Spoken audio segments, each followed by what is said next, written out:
memiliki ya, membeli itu memiliki ya, bukan menyewa. Melarang orang asing, ya nggak boleh, itu aturannya begitu. Jadi kalau ada yang menjual, mereka itu melanggar hukum, ketentuannya. Tapi masalahnya sekarang, apakah hukum itu bagus atau tidak, ya? Yang melarang orang asing membeli pulau itu. Bagus, maksudnya tepat atau tidak? Iya, itu.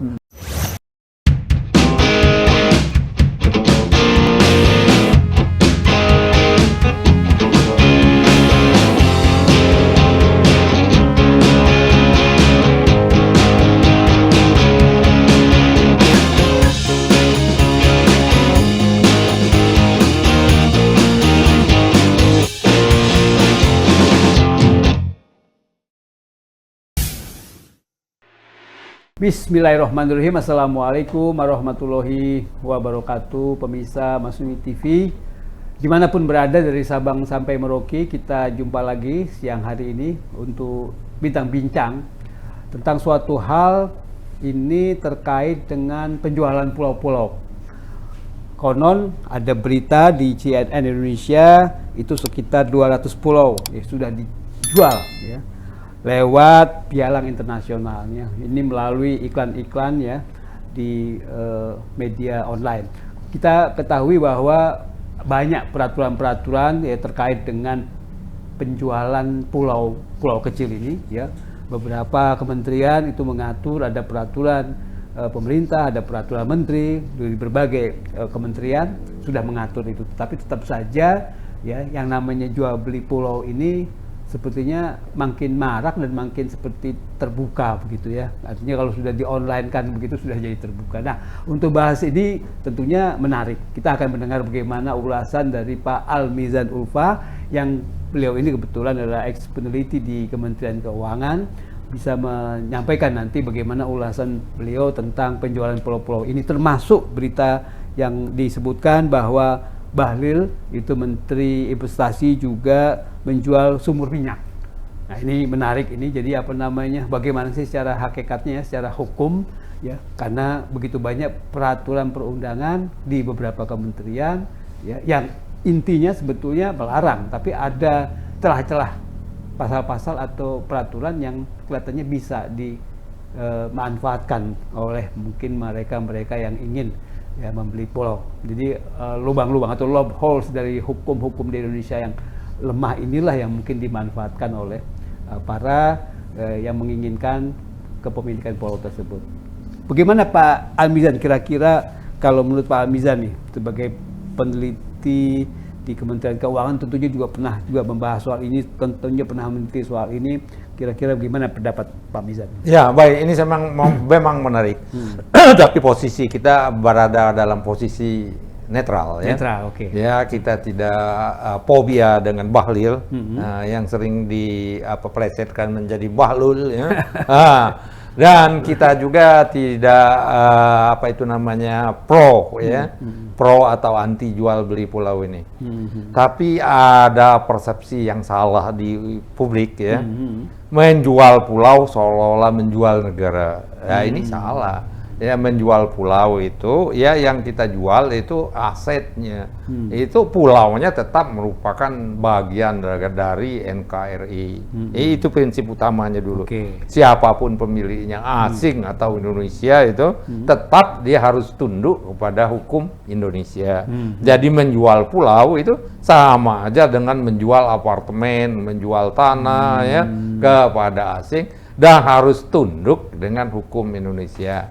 Asal hukumnya memang bagus ya, yang bisa melindungi kepentingan masyarakat banyak, kepentingan negara kita. Kira-kira gitu. Itu dulu Pak. Ya, kalau dulu ada berita di TV, saya juga nonton itu, di video di sosmed juga ada satu rombongan asing ya.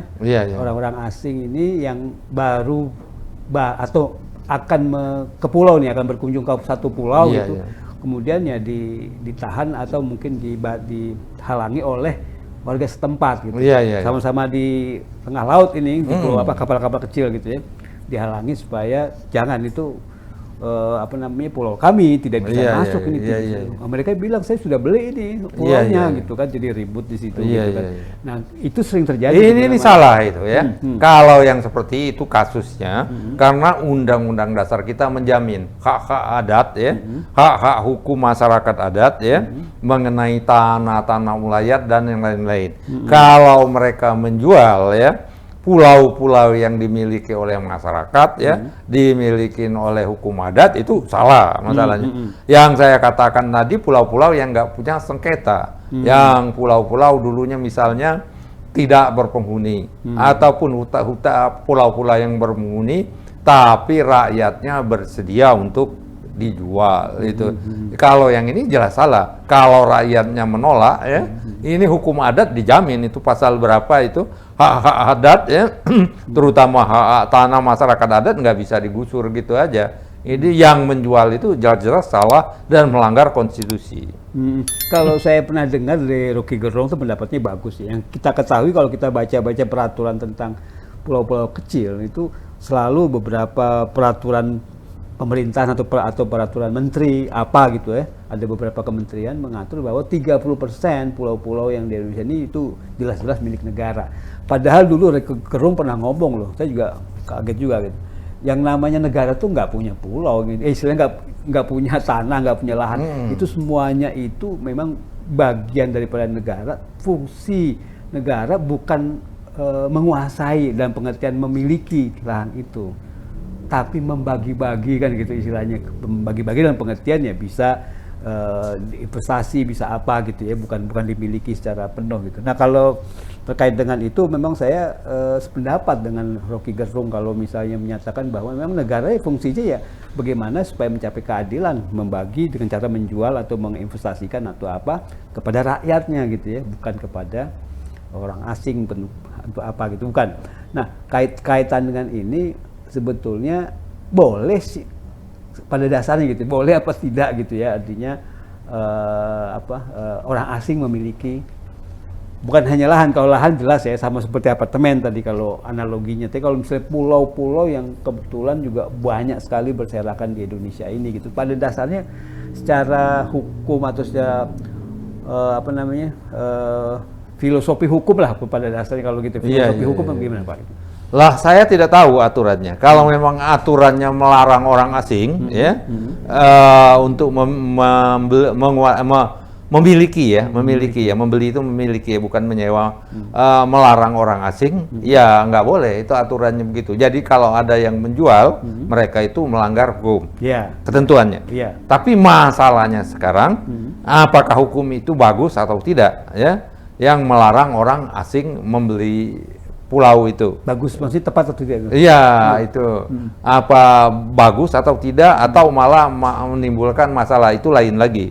Kalau aturan hukum positifnya melarang, iya nggak boleh. Nggak boleh. Ya, tapi masalahnya untuk warga negara Indonesia sendiri, apakah boleh ya memiliki pulau pribadi, ya, yang kalau tadi dikatakan 30% pulau negara. Ini kita tahu itu banyak sekali pejabat-pejabat negara, ya, miliuner kita, ya, miliarder kita, yang punya pulau-pulau pribadi, ya, dan itu pulau itu 100% mereka kuasai. Apakah ini melanggar hukum? Ya, kalau melanggar ya ditegur seharusnya. Ya. Itu WNI itu ya? WNI. Iya, kalau memang itu ditegur. Tapi kenapa pihak-pihak yang memiliki otoritas bungkam saja? Mereka salah. Ya, mereka yang diberikan kewenangan untuk menegakkan aturan tapi tidak melakukan pekerjaannya menegakkan aturan, mereka yang salah sebenarnya. Itu kira-kira.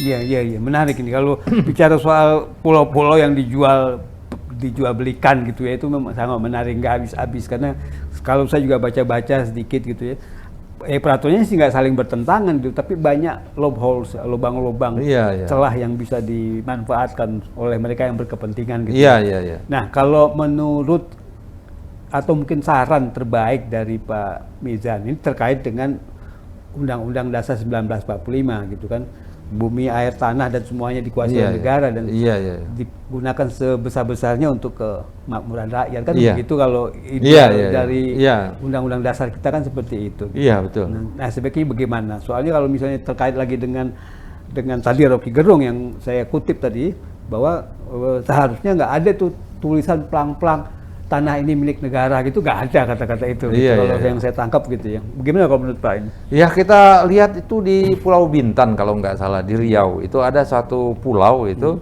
yang dimiliki oleh Singapura ya. Ya, betul. Iya itu pulau itu Ya. apa itu dikelola demikian baik, dijadikan padang golf ya. Itu wisata ya? Iya wisata dan dia merupakan sumber air bersih bagi Singapura. Iya, jadi mereka membuat kolam-kolam yang besar waktu musim hujan dan kemudian air itu dialirin diekspor ke Singapura. Pakai saluran pipa kali gitu. Saluran pipa. Nah, yang ini sebenarnya nggak ada salahnya kan? Ya, kalau seharusnya nilai dari pulau itu kecil sebelumnya, karena ada investasi itu menjadi makmur ya. Kalau rakyatnya memang ada kebagian di situ, yang netes di situ. Dan untuk masuk wilayah itu dulu, apa benar atau tidak saya nggak begitu tahu. Harus pakai paspor itu. Jangan punya Singapura soalnya. Iya, karena itu ada otoritasnya. Ini tinggal aturan hukum aja kan. Ya kita menentukan gimana caranya ya. Yang terang kalau pulau itu dikelola oleh pihak asing atau mereka buat untuk kegiatan apa ya yang lebih produktif ya, yang menguntungkan bagi kita, bukan menguntungkan dari yang memberikan perizinan dan merugikan rakyat banyak. Kalau menurut saya nggak ada salahnya. Kalau tadi pulau itu kosong, kemudian ada yang investasi, memberikan pekerjaan pada penduduknya, memberikan kontribusi pajak kepada negara, ya, dan lain-lain sebagainya, nggak ada masalahnya. Iya, dan tapi memang aturannya harus ditegakkan. Waktu perizinan itu biaya-biayanya itu memang harus masuk ke negara, bukan masuk ke yang beri izin. Itu jadi masalahnya. Berarti contoh kayak Freeport gitu maksudnya Bapaknya? Oh, Freeport itu ya hampir mirip-mirip juga ya, kan artinya. Tambang itu. Iya, tambang emas atau tembaga semuanya di Tembagapura. Itu agak berbeda itu. Agak berbeda ya. Atau masalah tambang eksplorasi ya. Itu masalah eksplorasi hutan, tambang, nikel segala. Itu sebenarnya juga masalahnya itu masalah skill ya, keahlian, modal segalanya ya. Jadi kalau kita masih kekurangan skill, keahlian mengelola itu, kekurangan modal, orang asing juga melaksanakan saya kira nggak masalah. Tapi harus dikelola dengan baik dan harus dijamin betul ya bahwa ini akan bermanfaat bagi bangsa kita, bukan bermanfaat bagi sekelompok orang yang memberikan izin. Biasanya kalau hanya bermanfaat itu akan merugikan rakyat banyak. Betul. Iya. Oke. Terima kasih Pak Mizan. Pencerahannya ya, ulasan-ulasan Pak Mizan tadi luar biasa. Jadi kita mudah-mudahan tercerahkan ya, dengan pendapat dari Pak Mizan tadi. Terima kasih pemirsa Masumi TV. Kita berharap terus like, subscribe, kemudian komen dan share acara kita ini. Kita jumpa lagi nanti untuk topik yang lain. Billahi taufiq wal hidayah. Wassalamualaikum warahmatullahi wabarakatuh. Waalaikumsalam.